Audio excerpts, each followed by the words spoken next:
Amoureuse de la vie, consultante, brand ambassador, elle est guinéenne à 26 ans, Fanta Diaby est la gérante de l'incubateur Tougeda. Bienvenue dans les Jeudis de l'entrepreneuriat. Nous la recevons aujourd'hui pour parler de l'incubateur Tougeda et de sa contribution à l'écosystème entrepreneurial. Bienvenue. Bonjour Fanta. Bonjour Salimata. Merci d'être sur notre plateau, les Jeudis de l'entrepreneuriat aujourd'hui. C'est moi qui te remercie. Comment va Tougeda? Ça va, le bébé grandit. C'est vrai que le bébé grandit. Alors Tougeda à quel âge? 1 année et demie. 1 année et demie. Oui. Alors SADEN 2019, Tougeda nous a accompagnés d'une certaine façon. Nous avons eu l'occasion, pour ceux qui étaient présents lors de la première édition du SADEN, d'écouter un petit peu ton parcours, ton histoire et ce qui t'a amené à créer Tougeda. Est-ce que tu pourrais revenir dessus pour la majorité des gens qui ne connaissent peut-être pas ton histoire, ton parcours et la naissance de ce beau petit bébé, Tougeda? Qu'est-ce que c'est? Tougeda est une entreprise de création et de facilitation d'opportunités d'affaires et de conseil aux entreprises. Donc on l'a créé en avril 2018. C'est réellement venu d'un constat très simple. Moi je suis entrepreneur depuis 2012. Du coup, mes amis organisaient un événement qu'on appelle le e-café, Entrepreneur Café. Donc, mensuellement, on se rencontrait entre jeunes entrepreneurs pour parler de nos activités, des problématiques qu'on rencontre. Mais on le faisait tout le temps dans un restaurant. Donc, on manquait d'espace pour ces types de rencontres. Oui. Et aussi, on avait assez de difficultés en termes d'information. Quand on a besoin d'une information, il faut aller sur Google. Et après, on nous sort souvent des lois françaises qui ne sont pas forcément adaptées au cas guinéen. Donc c'était assez compliqué. On s'est dit pourquoi ne pas créer. En ce qui concerne l'entrepreneuriat? Oui, en ce qui concerne l'entrepreneuriat, en ce qui concerne certaines opportunités, certaines lois qu'on ne connaissait pas. Bref, on avait besoin de conseils, une porte à laquelle taper quand on a réellement besoin d'informations. Donc on s'est dit pourquoi ne pas créer un espace qui nous appartient, par les jeunes pour les jeunes, où on peut se réunir, travailler ensemble. Par les jeunes pour les jeunes, oui. Guinéens. Guinéens.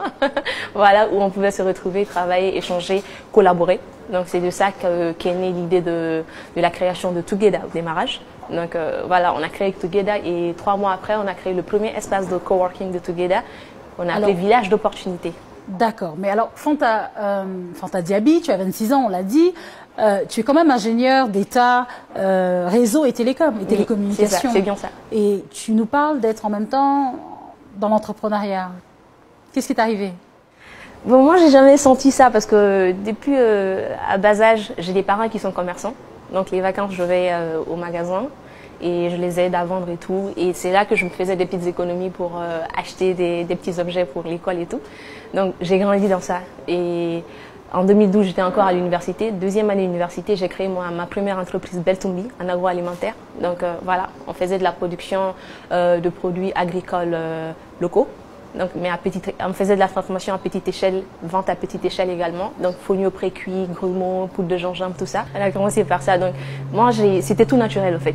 J'ai toujours vécu comme ça. À l'école, on m'appelait la petite commerçante. J'étais tout le temps dans la classe avec des bonbons que je vends, des choses à vendre. Mais ça ne m'empêchait pas d'étudier, au fait. Moi, j'ai pas senti ce virage vers l'entrepreneuriat. Ça a toujours été comme ça. Donc, j'ai grandi avec ça. Et après, Tougeda est venu. Mais avant, j'ai fait mon stage dans une entreprise d'installation de câbles optiques. On a travaillé sur le backbone national guinéen. Voilà, donc ton domaine dans mon domaine voilà, d'études, avec un cabinet international. Donc c'est après ça. Avec ça, je faisais mon stage, mais j'avais encore ma petite entreprise agroalimentaire à côté. Donc ça ne m'a pas empêché. Mais au final, je me suis dit, je vais me concentrer parce que ça me passionne. Je me sens bien dans ça et c'est comme ça que Et Tougeda, qu'est-ce que ça veut dire? Tougeda, on l'a tiré du mot anglais, together. Together, ensemble. Voilà, ensemble. Ensemble. Mais ça s'écrit différemment. Oui, on a personnalisé l'orthographe parce que le sourire, pour moi, c'est une thérapie. Le sourire? Le sourire. C'est la finalité. Le sourire, oui. C'est la finalité, au fait. On veut des clients satisfaits, on veut apporter ce petit sourire dans le monde du travail, donc un espace convivial pour le jeune entrepreneur. On veut de la satisfaction au final. Donc, on voulait réellement ressortir ce sourire dans le logo. Donc, comment je l'ai personnalisé? D'accord, je vois. Vous avez joué avec les mots, les sons. Voilà, le son. C'est vrai qu'il y a des visages et toujours des sourires. Voilà, et on a préféré garder l'accent créole parce que ça fait plus africain. D'accord. Voilà. C'est pourquoi on dit Tougeda. Tout à fait, d'accord. Et alors, tu as parlé tout à l'heure, Fanta, de satisfaire les clients. Qui sont tes clients? Les entrepreneurs. C'est-à-dire que les entrepreneurs, pour les réunir et avoir un espace de coworking, Mais à ce moment-là, comment est-ce que tu fais du profit? On les vend en forfait. Vous y allez en forfait? Oui, on les vend en forfait. Donc, il y a l'espace, il y a les outils et équipements de travail qu'on les met à disposition. Donc, l'espace est déjà équipé. Ensuite, il y a un réseau qu'on met à disposition. On organise tous les mois un événement de networking qui fait que voilà, on peut les connecter à d'autres personnes. Donc à côté, il y a un programme d'accompagnement et de conseil pour eux. Donc à côté, pour les entrepreneurs. Oui, pour les entrepreneurs. Donc un réseau d'experts, c'est pas nous qui le faisons, mais un réseau d'experts qu'on a.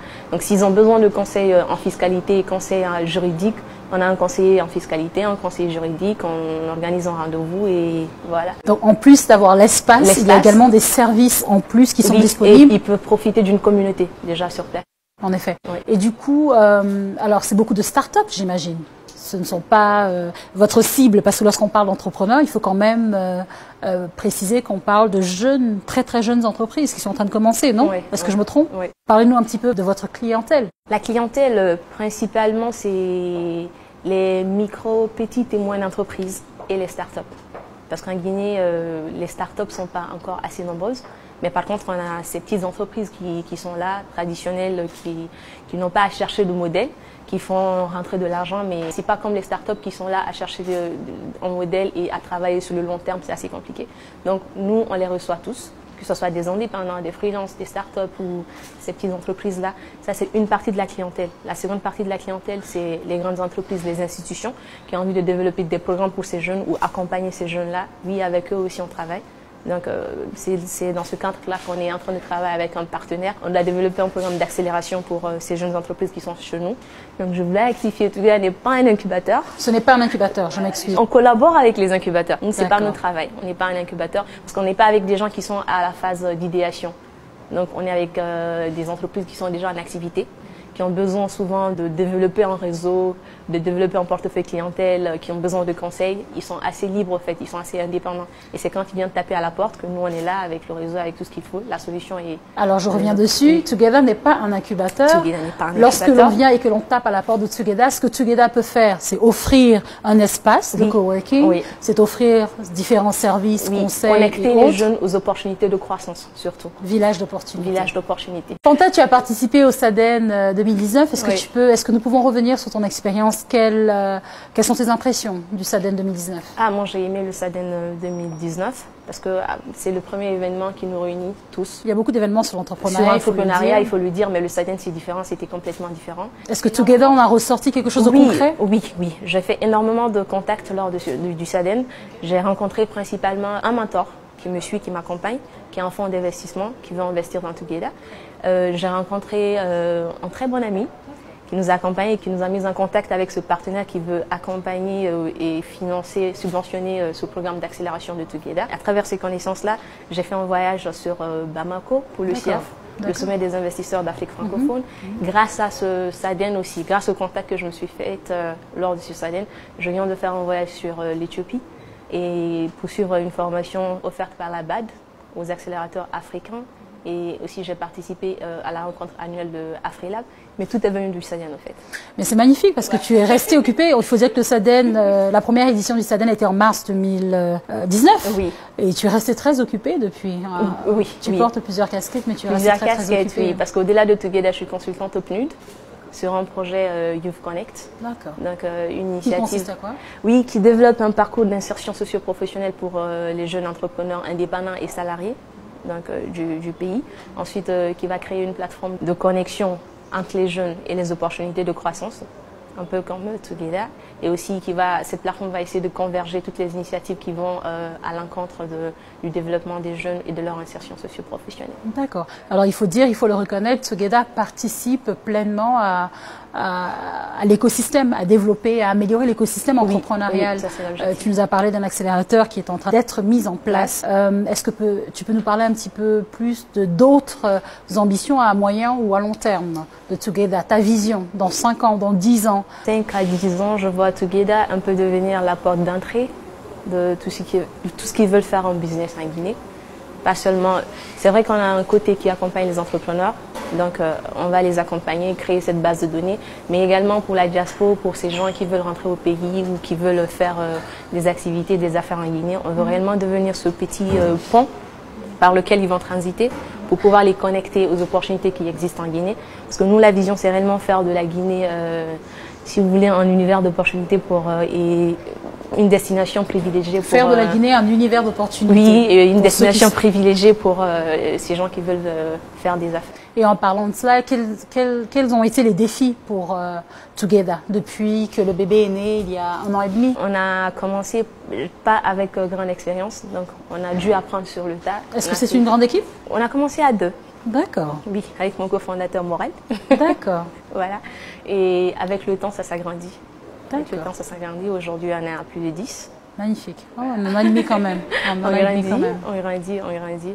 Donc, au début, les difficultés, c'est qu'on a commencé sous fonds privés et c'était assez compliqué. Ensuite, on a fait appel à des amis qui ont investi sous format de Love money, comme disent les anglophones. Love money, oui, il y avait du love money. Après, on a fait du crowdfunding. D'accord. Et qu'est-ce que c'est, pour ceux qui savent pas? C'est un format de crowdfunding, un financement participatif, mais sous format dette.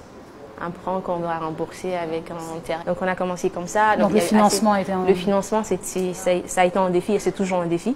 C'est vrai que là ça va parce qu'il fallait un temps pour avoir cette crédibilité, il fallait un temps pour se construire une image et c'était assez compliqué pour nous. Parce qu'aujourd'hui les gens ils savent quand on entend Together, même si on pense incubateur, voilà. Mais on sait que c'est aussi un endroit de coworking. Surtout. On sait que c'est un espace quand même privilégié qui nous est offert. Oui, surtout. Et on vient de signer un gros contrat. Félicitations. Merci. Je vous en souhaite beaucoup d'autres. Voilà, merci beaucoup. Et déjà nous ça fait un offre de soulagement pour nous. Voilà, on va devoir, ça va un peu équilibrer les activités, la boîte et tout. Donc c'était la première difficulté qu'on a eue. Et après, on voulait un renforcement de capacité, chose qu'on est en train de faire avec les partenaires, les formations qu'on suit, développer des curriculums. Parce qu'au début, comme je te dis, c'est que nous, c'est réellement né de ce sentiment de vouloir créer un espace pour nous, ce sentiment d'avoir une structure qui nous appartient, à nous les jeunes.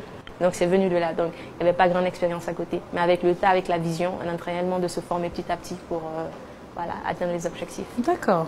Et Fanta, qu'est-ce que tu aimerais dire aux jeunes entrepreneurs qui sont tes clients au niveau de Together, mais aussi à une jeune dame, une jeune fille qui, comme toi, a peut-être peur de se lancer dans l'entrepreneuriat et dans différents secteurs? Qu'est-ce que tu aurais à dire? D'abord, la peur, c'est l'ennemi numéro 1 de la réussite. Donc il faut oser. Pour commencer, il faut oser, il faut savoir où aller, avoir une vision. Même si on n'a pas les moyens de le faire, mais déjà vouloir le faire, c'est quelque chose, commencer. Et on ne peut pas tout faire tout d'un coup.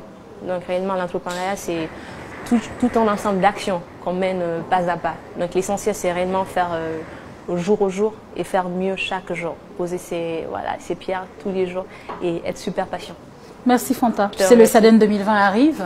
Est-ce que tu aurais des recommandations? Est-ce que tu aurais quelque chose à dire? Je sais que déjà le SADEN a une belle équipe et je sais que vous allez faire mieux que l'année passée, ça c'est sûr. Merci d'être venu sur notre plateau. C'est moi qui te remercie. Ce fut un plaisir, Fanta. Plaisir partagé. J'ai reçu pour vous aujourd'hui Fanta Diaby. Elle est la cofondatrice de Together, Village d'opportunités. Merci et à bientôt dans un prochain numéro, les Jeudis de l'entrepreneuriat.